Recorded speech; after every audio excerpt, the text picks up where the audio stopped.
Noong 2015, ako yung una at kaisa-isang gobernador na sumuporta kay Presidente Duterte.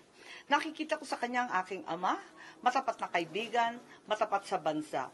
Ano raw ang sikreto ng mga Marcos na sa haba ng panahon, meron pa rin kaming mga loyalista na handang ipaglaban kami. May loyalista kami kasi kami loyalista. Ako, gaya ng ama ko, ay matapat at naninindigan para sa mga tunay na kaibigan, sa hirap at sa mas mahirap, sa mabibilang na ligaya at sangkatutak na pagdurusa. Yan ang iniwang legasya sa akin ng aking ama, sa atin ng ating Pangulong Ferdinand Edralin Marcos. Ang makatotohanang pagkakaisang hindi lamang bula lang tub ng bibig, pagkakaisang ng hulugan ng pagiging isa. Sapagkat kung ang isang Marcos ay loyalista sa paninindigan at pakikipagkaibigan, pinakaloyalista kami sa kapakanan ng bayan. Kahit tayo ay isang pulupulong bansa, hindi tayo umiiral ng parang mga isla. Dapat nagtatagpo sa dulo at dulo, mata sa mata. Solid North, solid South, solid Pinas. Kabastusan sa aral ng Yolanda ang pinagkakaabalahan ng mga politikong ginugutay-gutay ang bansa at ginagamit sa pagpapapogi at pagpapalapad ng papel.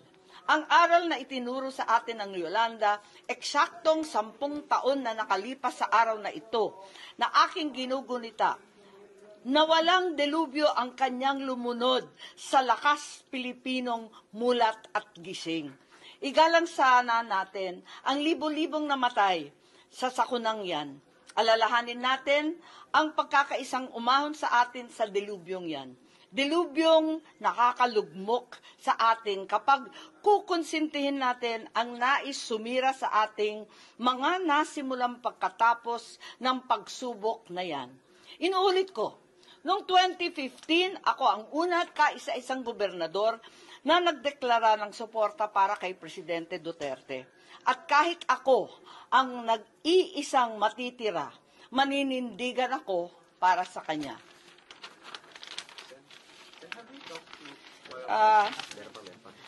Ang isang anak na humarap sa napakaraming pananaksak sa likod ay hindi kailanman tatahimik sa mga nagtataksil at pambabastos sa taong gumalang sa aking ama.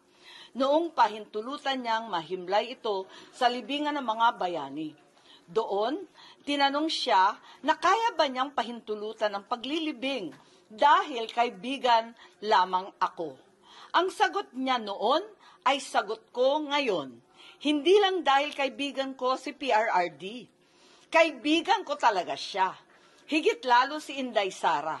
Mga kaibigan ko sa pagpapaunlad ng bayan, pagpapanatili ng kapayapaan at katahimikan at pakikipaglaban kontra sa puwersa ng kasamang naglalaganap na katiwalian, gutom at katraydoran. Noong 2015, ako yung una at kaisa-isang gobernador na sumuporta kay Presidente Duterte. Nakikita ko sa kanya ang aking ama, matapat na kaibigan, matapat sa bansa. Ano raw ang sikreto ng mga Marcos na sa haba ng panahon, meron pa rin kaming mga loyalista na handang ipaglaban kami. May loyalista kami kasi kami loyalista. Ako, gaya ng ama ko, ay matapat at naninindigan para sa mga tunay na kaibigan, sa hirap at sa mas mahirap, sa mabibilang na ligaya at sangkatutak na pagdurusa. Yan ang iniwang legasya sa akin ng aking ama, sa atin ng ating Pangulong Ferdinand Edralin Marcos. Ang makatotohanang pagkakaisang hindi lamang bula lang tub ng bibig, pagkakaisang ng hulugan ng pagiging isa. Sapagkat kung ang isang Marcos ay loyalista sa paninindigan at pakikipagkaibigan, pinakaloyalista kami sa kapakanan ng bayan. Kahit tayo ay isang pulupulong bansa, hindi tayo umiiral ng parang mga isla. Dapat nagtatagpo sa dulo at dulo, mata sa mata. Solid North, solid South, solid Pinas. Kabastusan sa aral ng Yolanda ang pinagkakaabalahan ng mga politikong ginugutay-gutay ang bansa at ginagamit sa pagpapapogi at pagpapalapad ng papel. Ang aral na itinuro sa atin ng Yolanda, eksaktong 10 taon na nakalipas sa araw na ito, na aking ginugunita, na walang delubyo ang kanyang lumunod sa lakas Pilipinong mulat at gising. Igalang sana natin ang libo-libong namatay sa sakunang yan. Alalahanin natin ang pagkakaisang umahon sa atin sa delubyong yan. Delubyong nakakalugmok sa atin kapag kukonsintihin natin ang nais sumira sa ating mga nasimulang pagkatapos ng pagsubok na yan. Inuulit ko, noong 2015, ako ang una at kaisa-isang gobernador na nagdeklara ng suporta para kay Presidente Duterte. At kahit ako ang nag-iisang matitira, maninindigan ako para sa kanya.